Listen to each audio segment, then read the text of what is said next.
everybody. Welcome to La Lista, a LatinX writers podcast. I am your host, Ruben Mendive. Today, we have a brand new guest here, and I'm so excited to have them on. I like to start each conversation by having my guests introduce themselves. So if you can give us your name and how you identify for the people at home. First of all, I want to say thank you for having me. My name is Nancy Mejia, and I identify as the daughter of immigrants and a queer brown woman from LA. Where are you from? So what's the short version? What's the long version? Well, I was born and raised in Los Angeles. I was born at a LA County General Hospital.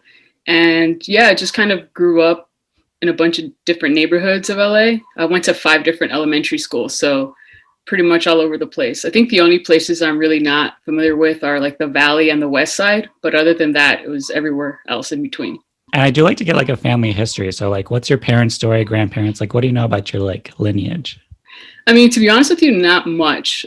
Both my parents immigrated from El Salvador, and they met here in Los Angeles.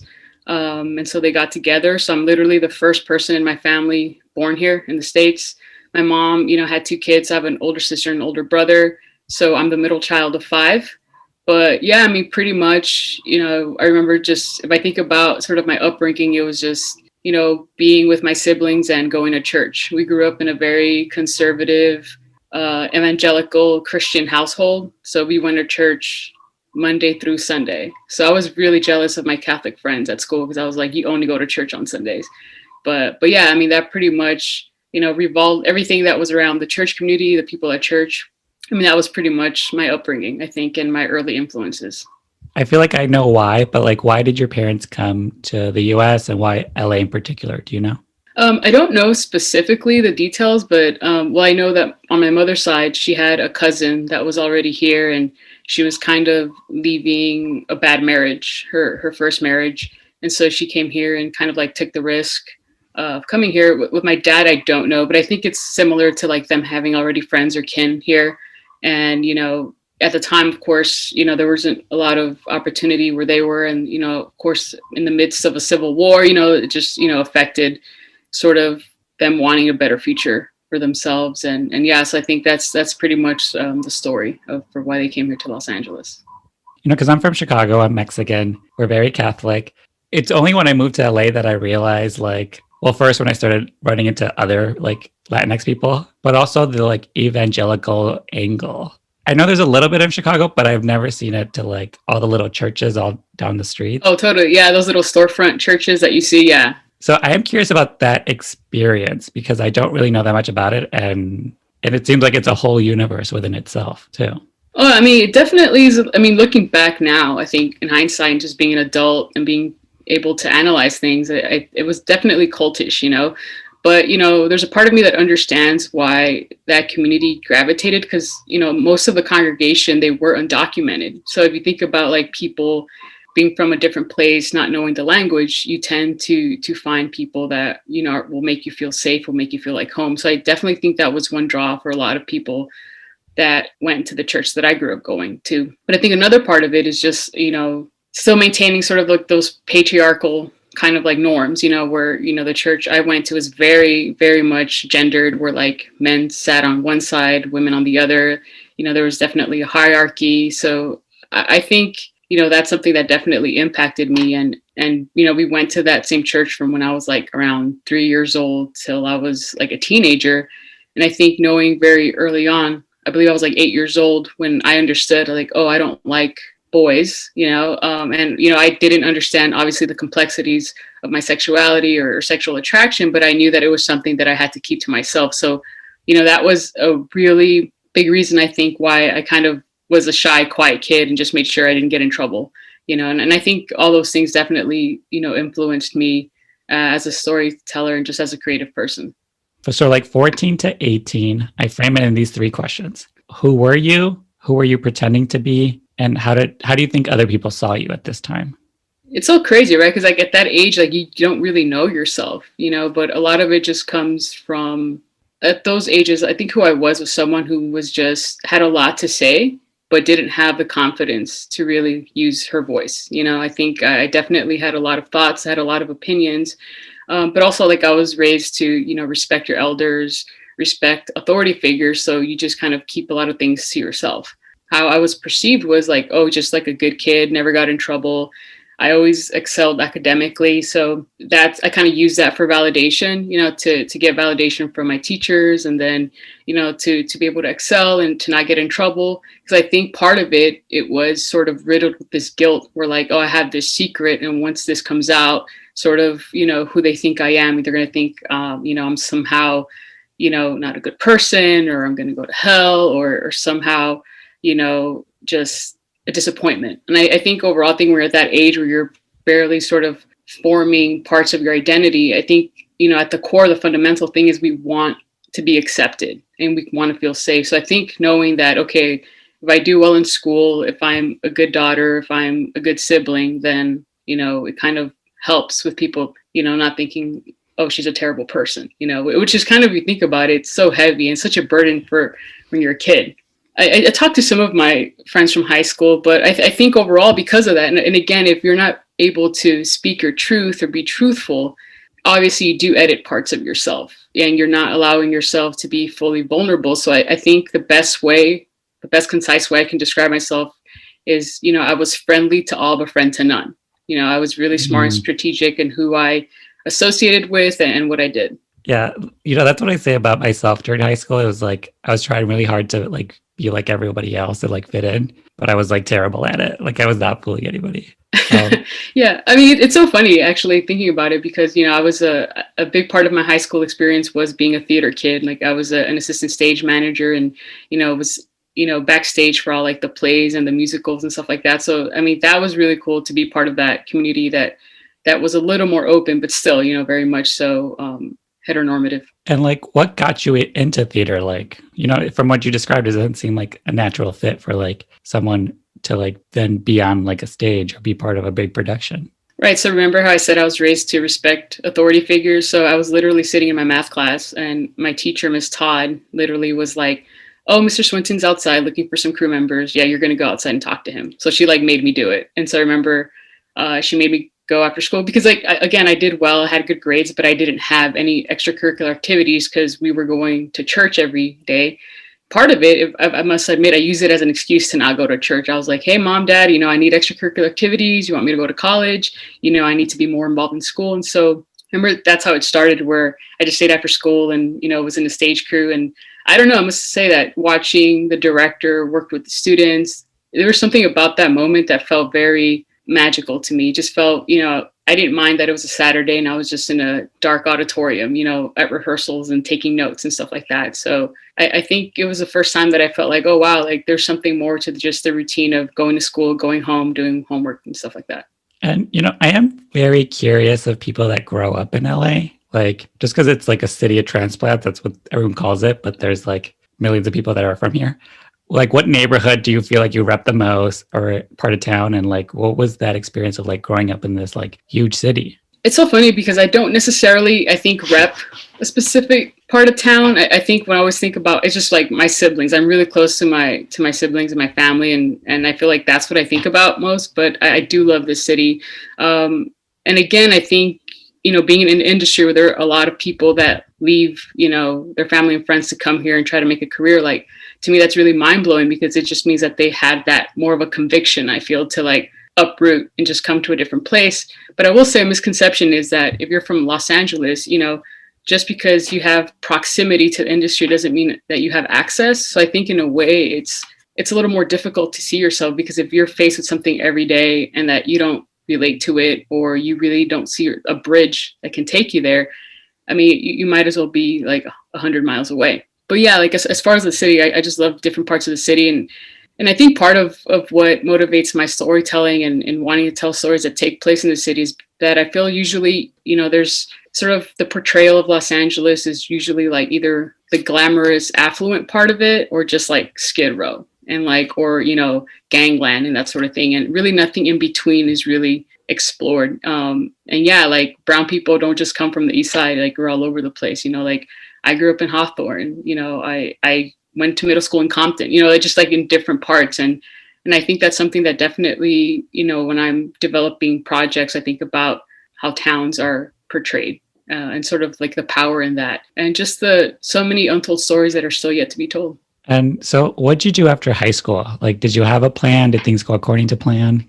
I'm really not a planner. I kind of like go by instinct, but I knew that I had to go to college. I didn't quite know exactly what I wanted to do, but I got into UCLA, so I did go to UCLA, and I did audit some film classes. So immediately I was really, really drawn to film because I felt that, filmmaking sort of coalesced all the different elements that I was really interested in, like literature, visual composition, storytelling. And so I applied. I remember applying. I applied to like every film program in Southern California for my master's, and I did not get in. I didn't get into any single one of them. So I was like, okay, like I'll be a PA. So I remember like being a PA on a couple of projects. Some were great, some were terrible, and different experiences. But after a couple of years of doing that, your parents, especially if you're like the first person to graduate from college, like they just want you to be okay. They want you to have a full-time job, have health coverage, that sort of thing. And so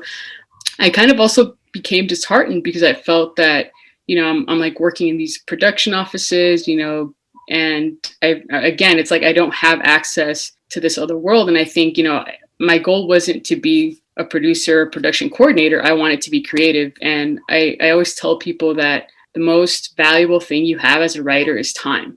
Whatever you can do to make sure that you are protecting as much time for yourself to write, to daydream, to develop an idea, I think the better you are. So I remember just really early on realizing that this is not the route I'm going to take. And so I completely left sort of working in the industry and became an art teacher, high school art teacher. So that was just something that was completely different, but yet still, fed the creative part of my soul. What was the seed of like, oh, I want to like pursue film and TV? Like, how did you know that that was even something you wanted, like to audit those classes? How did you know that you were drawn to it, I grew up in a very, religious household. We weren't really allowed to do a lot of secular things because, everything was a sin. But I do remember, like growing up, we had tapes of Sound of Music, and those kinds of things. So, like really early on, I was just really, I was just really drawn to that. Could have also been Julie Andrews, I don't know, but something that I was definitely interested in. But I remember also, like even earlier on, like growing up watching a show like Reading Rainbow, like with LeVar Burton, all those books. There's something about the narration of a story and the visual image that really impacted me. Like, where the wild things are, seeing that, and just sort of like, I don't know, it just really, I think my young mind was just really fertile ground to just be stimulated by that. So again, like with filmmaking, I just felt like because it was something that I wasn't allowed to really like going to the movie theaters. I was not allowed to go to movie theaters. So it almost became this otherworldly thing that I really wanted to learn more about. And so when I did take, like just how people say that the first time they saw Star Wars, it was like somehow a life-changing experience. Like I didn't have that because I didn't go to the movies.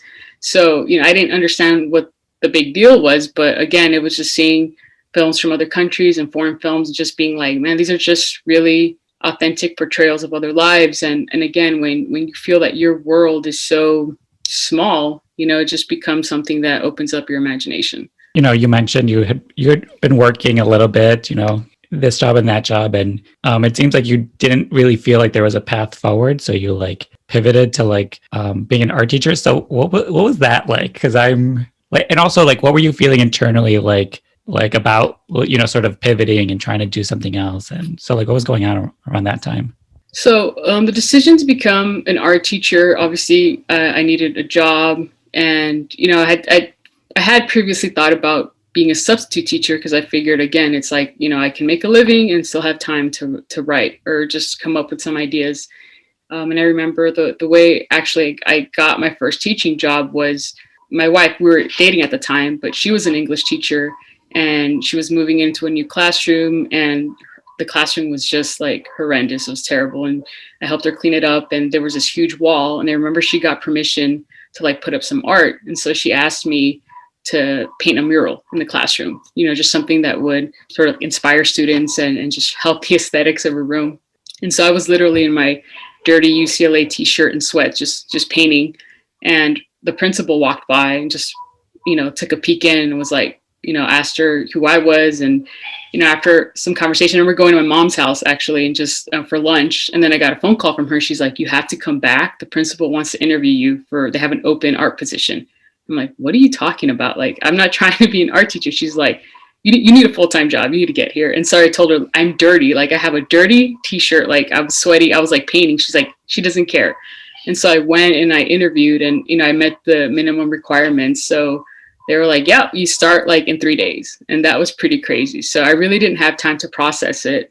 I just, you know, and it's a tough job, you know, like teaching is something a lot of my friends are teachers, and, you know, it definitely puts what I do now into perspective. And, you know, just even, you know, when we were students, you know, you have that one teacher that sort of like can really impact your life, or just, you know, make you think about life differently. And that was definitely the goal. I'm sure I didn't always succeed, but I just remember thinking like, okay, I just want to expose students to things that they might not be exposed to, and do it in a way that kind of hooks them in. So, you know, I did that for a couple of school years. And it was right before I turned 30, where I just felt kind of like, okay, this is a noble vocation. I'm enjoying, you know, time with these students, but part of me still didn't feel fulfilled. And I just felt like I can see myself staying here and just sort of like not excelling, and then becoming one of those teachers that just sits behind their desks, you know, and becomes bitter.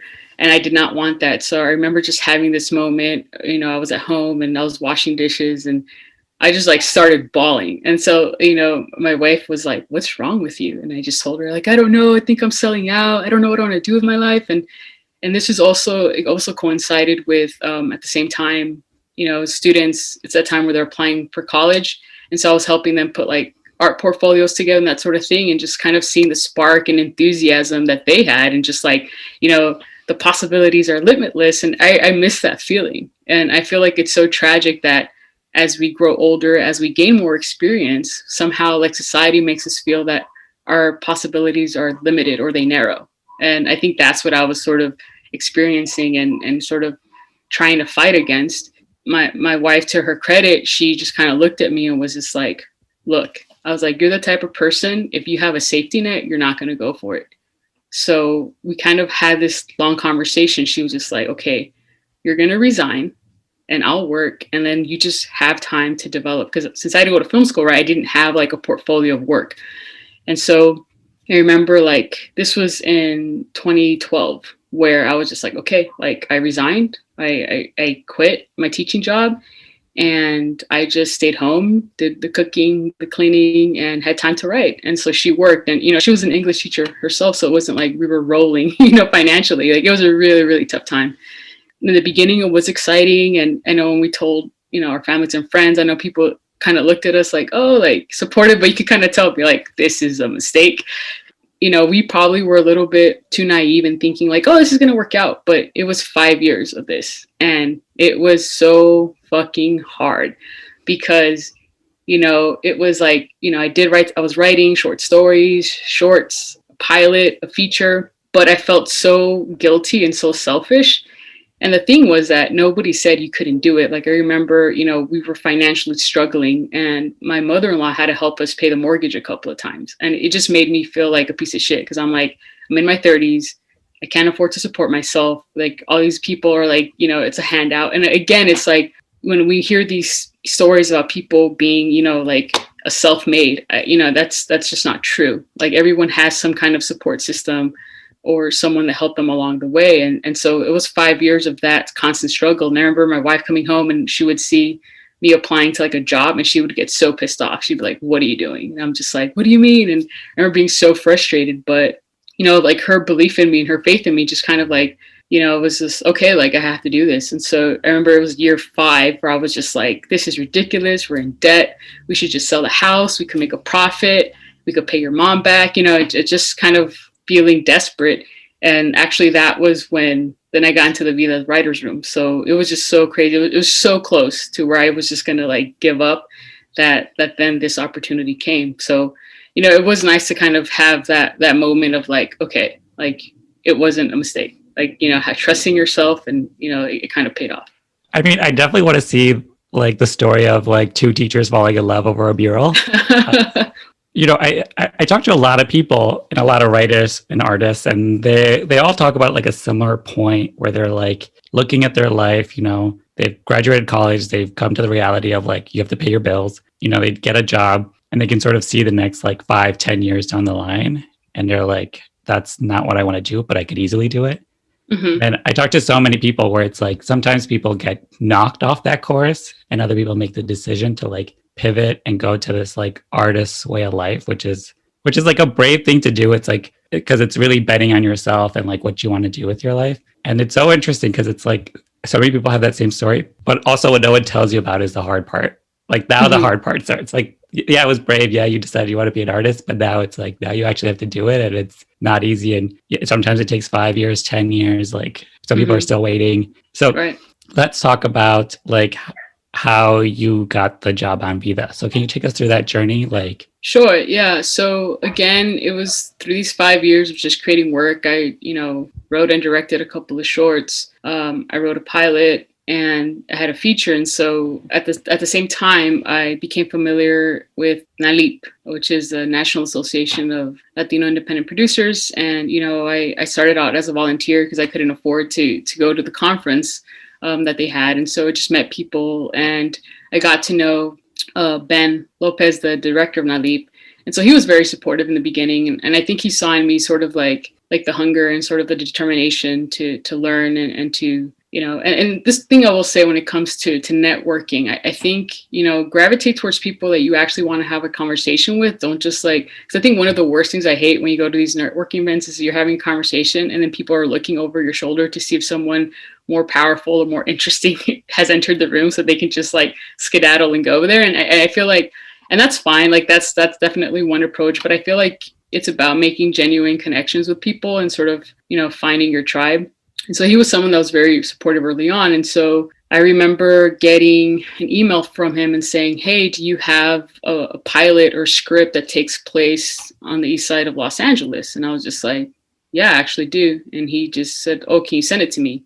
And literally that was it. Like I didn't know what it was for or why. And so I sent it to him. I remember then a couple of days later on Facebook getting a message from Tanya Saracho saying, hi, I read your script. Are you interested in being a TV writer? And I was just like, what is this? I thought it was a joke. I didn't know who Tanya was. I looked her up and I was like, oh, this sounds like a legit opportunity. And so I remember just responding. And again, like I didn't have an agent or a manager or anything at the time. It was just like having the script. And so I remember the following week having an interview with her, and they did send over the pilot to VIDA that had been written.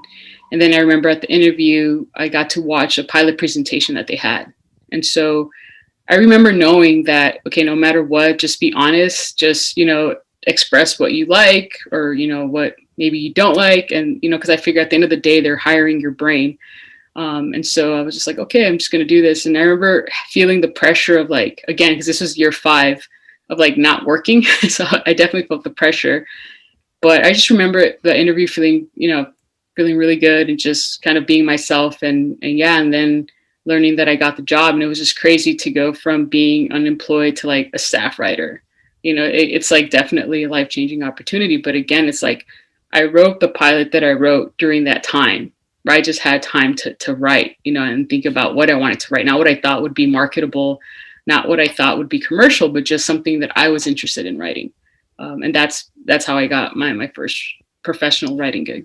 and so you're working on VIDA. Like, can you sort of talk us through like did you know what the hell you were doing? Like, what was that first room, the first couple of weeks? Like, what was it like? Because you're a newbie writer, and now it's like you're on the show. So, what's that experience like? I absolutely had zero idea of what I was doing. I mean, to be honest with you, even when I was interviewing at Stars, I thought I was interviewing for like to be a writer's assistant. You know what I mean? I was like, there's no way they're going to hire me to be a staff writer. Like, I don't have any experience. But thankfully, I was wrong. And yeah, I mean, the way I deal with things, new experiences is like, I'm like, okay, I'm just gonna, hope for the best, prepare for the worst. And I think preparation is key. I'm just gonna learn as much as I can about the writers that are here, sort of like the work that we have to do. And just, I think when you go into something feeling like, okay, like how am I going to be, helpful? How am I going to collaborate? How am I going to be an asset? And I think you can feel that when you're in a room,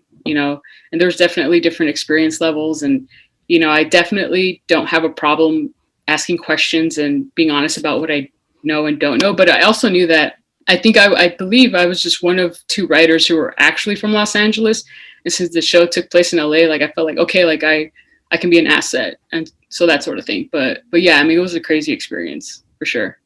So can you talk about like the early like VIDA room, like before all the hubbub, when it was just a couple Latinx writers sitting in trying to create this show? Like what was the room like, and like did you guys know that it was going to be like such a big deal for everybody? I mean, like for me, again, I didn't have anything else to compare it to, but just from what I gathered with the other writers, they felt like it was a haven for them and some sort of like sanctuary because of the other experiences they had possibly in other shows. But it definitely felt like a family atmosphere, definitely like informal, that sort of thing. But yeah, I think we were very just like enthusiastic and just very eager and very aware of sort of like the unique opportunity that we had. I know people made a big deal about being all, Latinx writers room. And so we kind of got that attention early on. But I think in the room was just us trying to serve these characters and these stories. And again, just like everyone, feeling like they had a voice. I mean, I definitely did, I was just like definitely the newbie there, but I never felt like I didn't have a right to express an idea or anything like that. So that was really exciting. And you also got to direct for VIDA too. So what was that experience of like, you started off as like the newbie writer and then next thing you know, you're directing an episode? I think definitely when I think of myself as a storyteller, the visual always comes to mind first. That's why I'm such a slow writer, because I feel like I have to see the scene and kind of visualize the architecture of a scene before I can really write. And so even in my interview with Stars, I made it known. Because again, it's like they say the squeaky wheel gets the oil, you know what I mean? Like, so I always put out there about what I'm interested in doing, what I want to do. And so I remember Marta Fernandez being she was a Stars exec at the time, being very supportive. And she was just like, okay, like we'll let you shadow season 1 and let's see how it goes. And maybe you'll get an episode, season 2, but it wasn't guaranteed. And so I got to shadow Rose Trochet, who directed an episode, the 4th episode, I believe, of season 1. And she's someone that I knew because she had directed on the L Word, and she was just sort of like this like queer icon in indie filmmaking. And so that was really exciting. And again, like I ask a lot of questions. And so, yeah, so it was a great experience. And so knowing that when I got assigned the episode in season 2, I was really excited about that, because I was just like, oh my God, I get to direct something. I didn't have to fundraise any money. I don't have to like off of favors and not pay crew members. Like, it's obviously a professional setting where everyone knows their job. And to me, that was really, really exciting. I was definitely not intimidated by the moment. And, the actors were just so generous and so on their game. So again, it was just up to me to not sabotage myself. And, again, asking people questions. So I remember becoming really close with the editors of the show, because that's another thing, like the unsung, I feel, heroes of any great TV show are like the editors, because they make our writing and like the performances look better than they actually are sometimes. And so I remember, like, again, I feel people in this industry, if you come with an earnest sense of wanting to learn and you ask what they do, like they will tell you. And I asked permission if I could have lunch with the editors and just ask them questions about how I can make sure like my transitions are well, the performances, etc. And so I remember, like, I'm thinking like I'm just going to be here for an hour, but when I got there, like each editor like took me to their bay, and I was there for like 3 hours, and they were just like showing me stuff. So that was really cool. So how can you not feel a sense of sort of responsibility to succeed when people set you up for success? It's about just executing. So yeah, so that's definitely an awesome experience. And were there any differences that you noticed between like the first and second season when you're making VIDA? Like I'm just curious, like, because I know you come in as like a staff writer, and it's like, were you like, am I going to be here next year? Like, but also like, what was the like? Did you notice a shift in the show? Well, I think generally speaking, a shift that I noticed for sure, I think once it's out there, I think, it's only natural that we were going to have more pressure and more expectation. So I definitely think coming into season 2, that felt differently. It felt more like, okay, we have eyes on us now. And, I think I felt like season 1, we had sort of like this clear direction of where we're going. And then I think season 2, I think also because we got 2 more episodes and I don't know, I think I felt like we were not wanting to mess up basically. And so I think that kind of like changed a little bit. And I think just, again, it's like being more under the microscope and not wanting to let audiences down. I think you definitely felt that pressure a little more season 2 for sure. Yeah. And you sort of go from like hustling, trying to like make a name for yourself, creating art, hoping someone notices, to then like a staff writer on like the biggest Latinx show ever. So I am curious of like now that you're like a writer and you've worked on multiple shows, like what are the things they don't tell you? Because listen, everybody wants to get staffed on something, but like what is the like expectations and everything you think of and dream of compared to like what the actual reality and stuff that people don't tell you, and you're just like, oh, no one told me we had to do this or I had to learn about this, or like, and you know, what were some of the lessons, I guess? Well, I think for sure I learned to write faster. You know what I mean? Like, I think sometimes when you're writing for yourself or trying to break in, maybe you're a little precious about your writing. And I kind of learned really quickly, like, no, a deadline is a deadline. And I haven't missed a deadline yet. So, you know, that's something that whether you have to pull an all-nighter or get up super early in the morning, you know, to finish that outline or to finish your draft, I think that's something that I learned to not be so precious and to not feel like every single word has to like ooze with brilliance. You know what I mean? It's like you're writing for TV, it's entertainment, and you're also servicing someone else's vision. You know, I think that's something also that as a person, when you're new to the room, it's like, it's not about necessarily what your ideas are, what you would do, your decisions. It's more about, okay, how are you going to collaborate and, you know, sort of like help the showrunner, you know, because it's ultimately their show. And I think something else that I learned was, actually, I felt like I wrote less when I'm in writing. Like, I feel like, because you're writing to pitch, and it's like you're all in a room and like you're pitching ideas, whether it's like for plot or dialogue or jokes. And it's so funny because like early on, I felt like that first season, I was like, I feel like I'm writing now that I'm getting paid to write. I don't write as much as I did when I was like you said, trying to hustle and get into the game. So that was kind of strange. That was weird.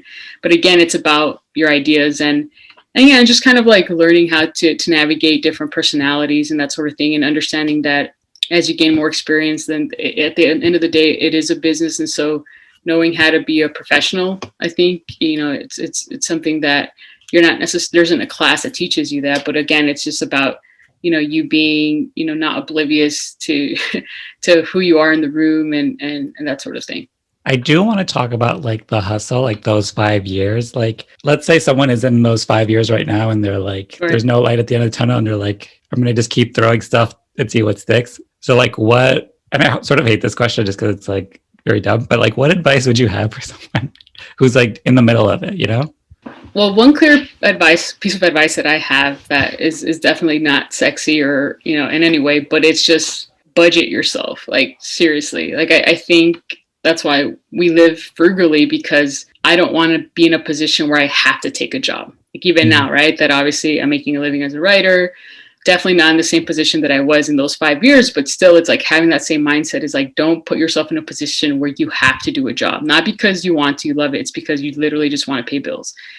And so I think that's number one. It's just like, you know, we did, you know, live in a very tight budget. So I would say like position yourself, like don't go out and get like a new car. Don't live off of credit cards. Like do whatever you can to like live frugally and budget yourself, right? Because again, it's like the luxury you have is time. Because if you're, you know, you have a job so you can like pay a certain lifestyle you have, and that's time that's being taken away from like what's going to fulfill your soul, right? So that's one. And I would say, honestly, it's gonna fucking suck sometimes. You're just gonna have to try to sort of survive those moments and those lows. And there are gonna be a lot of periods of self-doubt, I think. And that's when you kind of have to find like, you know, what's your North Star? You know, is it your family? Is it your friends? Like, what is it? And I think that if I didn't have the people that I had around me, I think for sure I would have given up. You know what I mean? I think I would have been like, well, this is illogical. It doesn't make sense to be in your 30s and not have a full-time job and just pursue writing. Like, that's crazy, you know, and any logical person would be like, yeah, that's a mistake. But I will say that I did have sort of like an inner voice, even just beneath all the layers of like self-doubt and fear and insecurity and inadequacy, that I knew I was just like, I'm so afraid of this because I know it's true. And I don't know if that makes sense, but like, I think all of us know when we are pursuing or not pursuing something, it's like, we know, like at the core, it's like, oh, I don't want to do this because I'm going to, you know, it's going to be hard. And again, it's like having this just faith in yourself. You know, I think also my spirituality that has developed now, I'm not a religious person, but I definitely feel like we all have a purpose, and we may not know exactly what that purpose is, and it can always change and shift. but I feel like ultimately it's like I think we are here for a reason, and I think it's just up to us to try to discover it at the very least. And also considering that I'm sure all of us have stories that of people who have sacrificed for us, or people around us that are great examples of hard work. And I just think I personally just feel like I just owe it to like my family, because I feel like they definitely made a lot of sacrifices for me. So when I think of it that way, it's just like, okay, what am I going to leave to the next generation? Like those 5 years are a hustle, but also the hustle doesn't stop. Just because you get staffed on a show doesn't mean you're like, oh, you're gonna have a career forever. I am curious of like what happened after VIDA, because it is scary. It's like sometimes it's like, is it a fluke? Like I just got on the show and then no one will ever hire me again. So like what happened after VIDA? Obviously, a big difference before VIDA and after VIDA was like then I had representation. Then I had agents and I had managers, and so like they're very helpful in sort of opening a different, more of the world for you. So that was a big difference, a key difference. But right after VIDA, actually, it was actually through a writer of VIDA, I got to have a meeting with the showrunner of the L Word. And this was like before that room, was greenlit. And I remember just having like coffee with her in Silver Lake and talking about the show. And for me, it was like, wow, like this is crazy. They're doing a reboot of the L Word. And so it was something I was excited about also because it was like going from a half hour to an hour long, and when I got that gig, I was like really excited. And again, just like VIDA, I was again part of another inaugural room, right, first season. And so that's really cool because I do feel being part of like the first season team, you do kind of contribute to like the culture of the show, and you have more of a say, and so I think that that's really exciting to me all the time to be able to do that. And so that's been a blessing. So yes, I feel like after VIDA now and getting more pitches and things to develop, I think right now, actually, that's what I'm struggling with right now is not changing the methodology of what got me here, which is trusting your instinct and trusting your own voice. And, it's just crazy because I remember like, when I had to interview like lawyers, because then you have to get a lawyer and like all this stuff where I'm just like, no one taught me this stuff, like my family wasn't like, we didn't have a family lawyer, you know what I mean? And so it's just so different. And sometimes it can be sort of a mind fuck because you're like, wow, I'm here sitting across from people or dealing with people who come from a different background than I do, but like they're all going to help me get to where I want to get to. And at the same time, sometimes, you get jobs thrown your way and you're like, wow, that's a very nice paycheck. But like the project is just kind of like mediocre, you're not excited about. And, I remember once like having this really bizarre moment where I'm like, wow, I'm saying no to a job that will pay me in a week what my mom made in 6 months, like cleaning houses. And it makes you feel kind of like, well, who the hell do you think you are? Work is work. But again, it's like curating your career and, investing, like, what are you going to invest your time and energy toward? So I think that's something that I think right now, it's like, you have people sending you things. And so, you kind of still have to filter that out and, and not come from a place again of like desperation, but a place of like, hey, what's going to bring me joy? What's going to be fulfilling? What's going to be a creative challenge? And, are these collaborators people that I want to work with?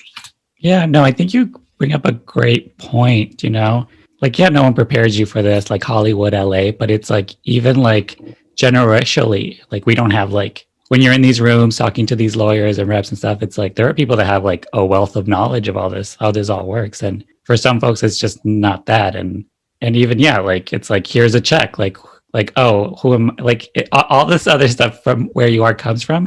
I think what you mentioned was correct. It's just like, trust yourself, trust your gut, trust like the things that got you there. Yeah, and it's like not getting caught up, because because then you start surrounding yourself with maybe like different people, or I don't know. Like, at the end of the day, it's like being true and authentic to who you are, but also like not being afraid of success, like not being afraid or feeling like you deserve it. And I think again, it's like that balance of like, yeah, being grateful, but also knowing your worth.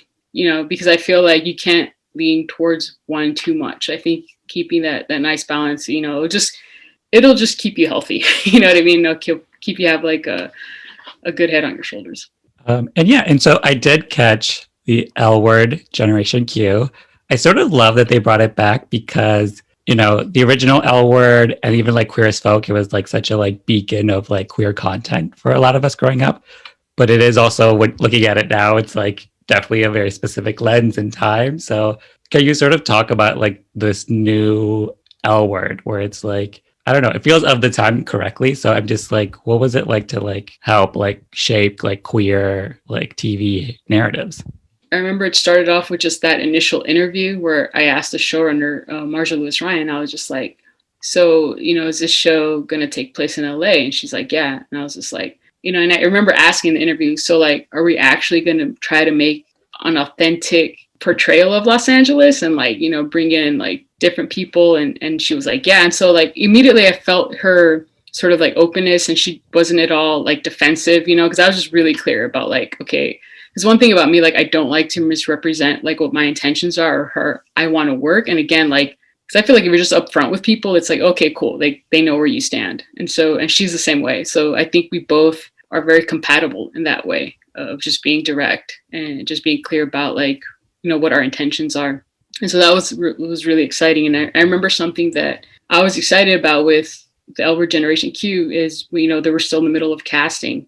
And it was really important for me for us to cast an Afro-Latina character. And I knew like when I read the pilot, there was the character of Sophie. And to me, that was so important because I do feel like that's something we failed to do on VIDA. I felt like as far as colorism, we failed, just quite frankly, in doing that. And so with the L Word, I think that was something that I was like, okay, like if I do one thing, I want to make sure that we get this. And so another frustrating part about television is that as a writer, you can have these character descriptions, but you don't have control, obviously, over casting. Like that's a whole nother department. I think that's a whole nother part of the industry that I think that still needs to improve and progress a little, further. But, I remember the showrunner being so open. And so there was a moment where they were like, oh, we're reaching a deadline. We have to shoot this pilot. And they hadn't found an actress to play Sophie that was Afro-Latina. And so I remember just thinking like, oh, great. Like this is going to happen again. We're just going to not really, put full effort. And I remember the showrunner entering the room saying, oh, we can't find this character. So, we might have to change it. And so I just remember feeling so gutted and disappointed. And I sent her, I think it was over the weekend, I sent her this like email on a Saturday, just kind of like, really respectfully expressing sort of like my disappointment and just kind of like how I was excited about this and, that sort of thing. And to her credit, I mean, she pushed for it. She kept pushing. And so I remember when the following week she came in the room, was like, we found her. We found this like Juilliard trained actress to play Sophie. And I was like so freaking excited because I was like, see, it's possible, like you just have to keep pushing for it. And she admitted, the showrunner, she goes, it's just different when you enter the room and you have Latinx writers that are going to keep you accountable and be like, hey, what's up? And so, yeah, so that was great. So I felt like if I contributed anything was sort of like, again, being able to voice, again, it's just like keeping ourselves in check, right? And just kind of like being aware of like the representation and how those initial sort of decisions can affect the overall show. So how has season 2 been going? Like I know there's a pandemic and like what has been that like? And also like what has been your role for season 2?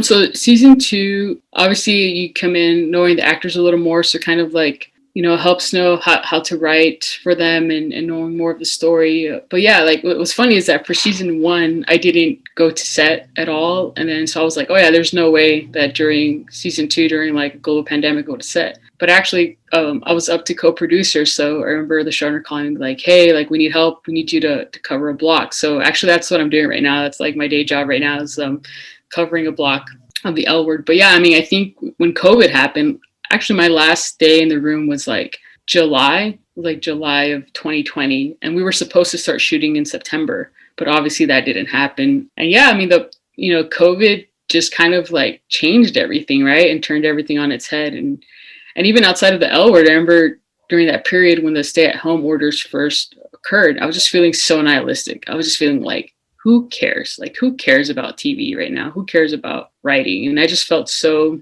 sort of like powerless and being like, how am I helping? We have these like frontline workers and teachers and educators, just, like essential workers. And it's like, what the hell am I doing? And so like, I remember just going through that period of like, again, like, why, what is the point of all this? And again, it's just like, I think those moments where we were forced to sit still and reflect. And I think, again, realizing that, okay, like, well, what is my purpose? How am I going to help? And at the end of the day, it's like, storytelling, I think, and, is able to affect culture. And so I think, again, it's like finding kind of shifting about, if anything, I think I have more of a resolve to do work that really matters to me, because at the end of the day, it's like, time with your friends and families is so precious, and sort of like, and I just think it's so important to kind of like rethink that. So yeah, again, with the L Word, it's of course it's a blessing that we get to shoot and that people get to work, and everyone's being safe, and there are all these like safety protocols, and yeah, like having been on set, it's just so different. I mean, I think there's definitely more of an urgency. I think things are moving a lot more quickly,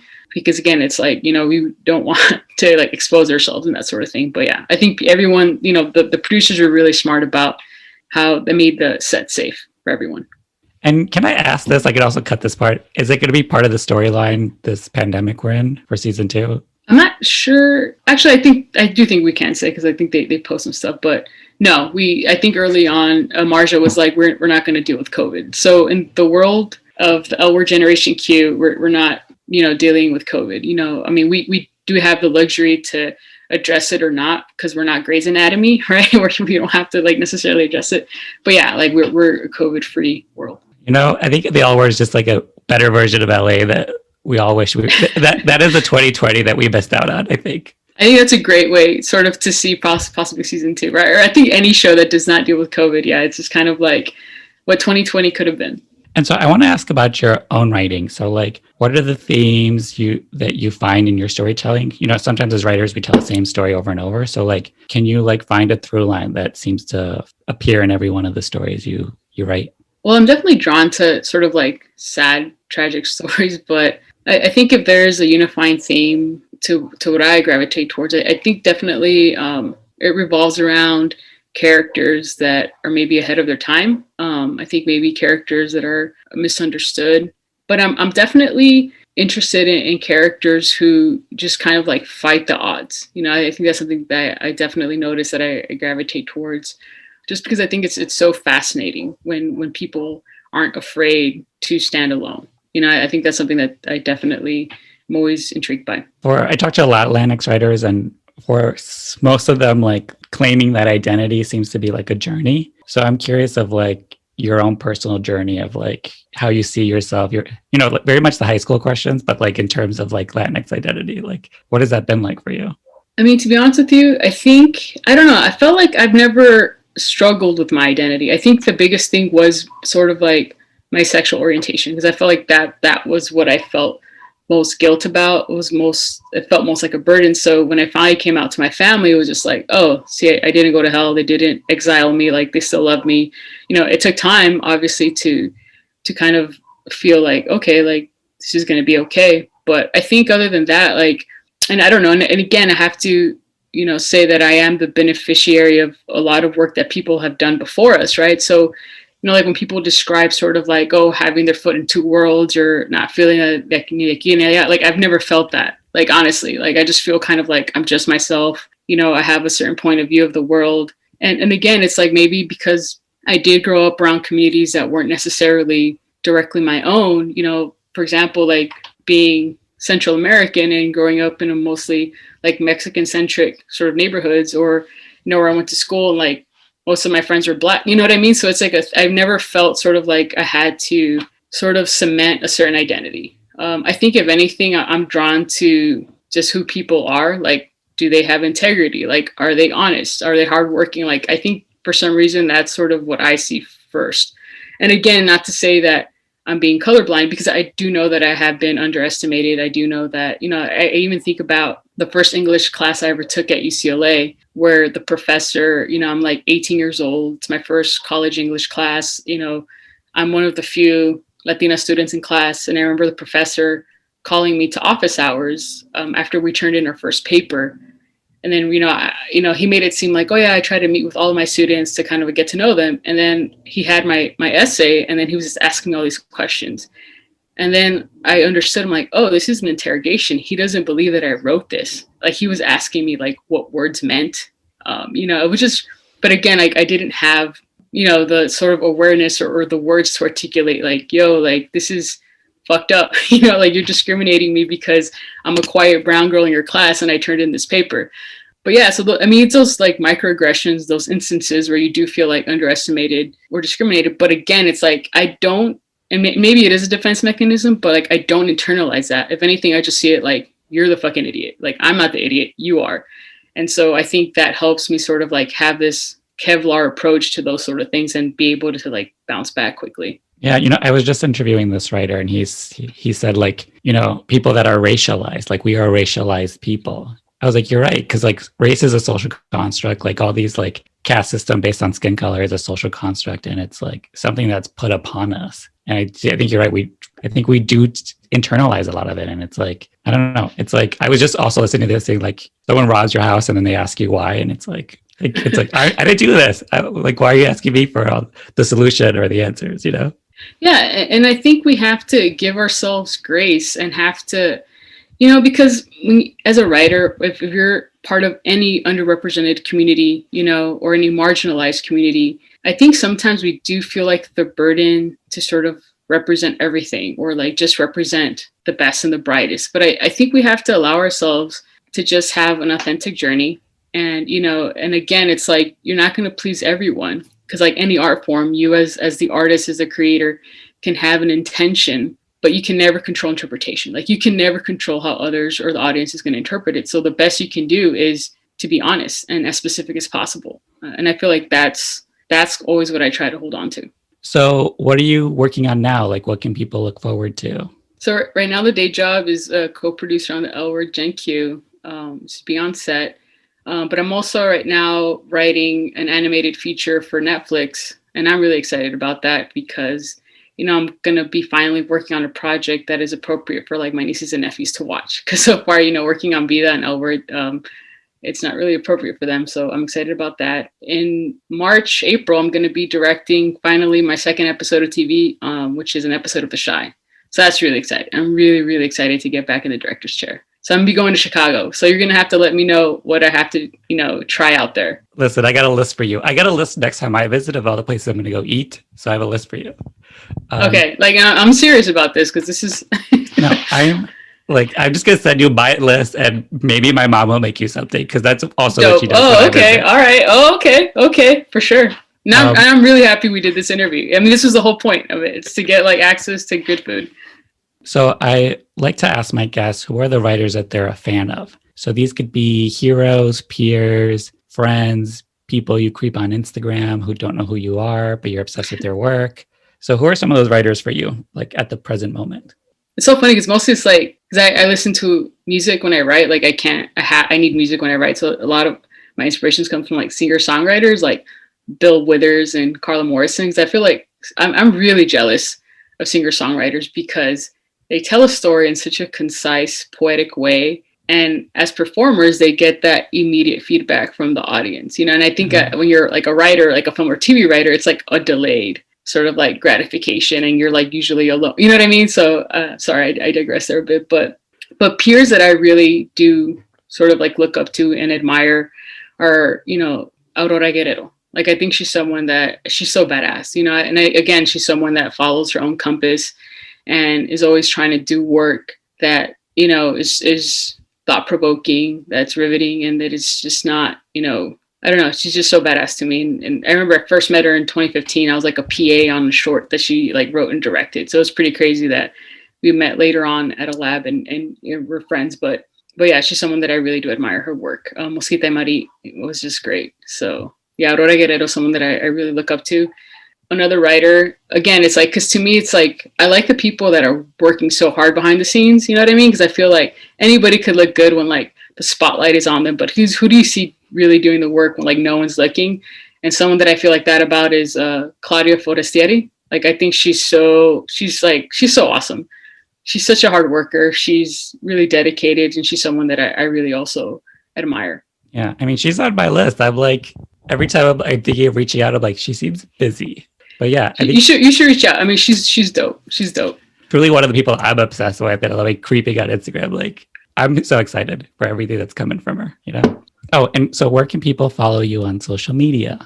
Actually, they can't. I have like a private setting on my Instagram, and I don't have a Twitter. It's so funny because like I've noticed that I think that's why I think I'm a writer, because I feel like the things I want to say you can kind of sort of use characters and plot as a veil. But yeah, like I actually don't like to be out there. Because I think ultimately it is about the work. And I know we live in times where, you know, social media and like who you are as a person and, you know, brand or whatever. But yeah, I try to keep it small. That, you know, my friend and I were just talking about this. Like the second the work and the checks are coming through, I am like throwing my phone in the ocean, and I'm just kidding about the work. Well, also because it's like, and again, it's not that I think I'm like special or anything. It's just like I'm such a procrastinator, and I really don't need more distractions. Like I get so distracted so easily. So again, it's more about like my own shortcomings, if anything. So I like to ask my guests to help me title the episode. So the prompt is a blank Latinx writer. You can move all the words around. You can add as many as you want. You can change some of them, just whatever feels true to you. You're writing this conversation. I also use it as a community building tool so that when people see your title, they'll be like, oh, that's like me. I should listen to this. I should check this person's journey out. Like I can find solace in someone else's story. So what do you got? I did know that this part was coming up, and I try to come up with like witty adjectives, but I was like, just be honest, Nancy. I think at the end of the day, I'm a Latinx writer who doesn't want to fuck it up. That's pretty much it. Perfect. Love it. So with that, I want to thank you so much for being on the podcast. This was such a fun conversation. Truly someone that I've had an eye on since I started this podcast.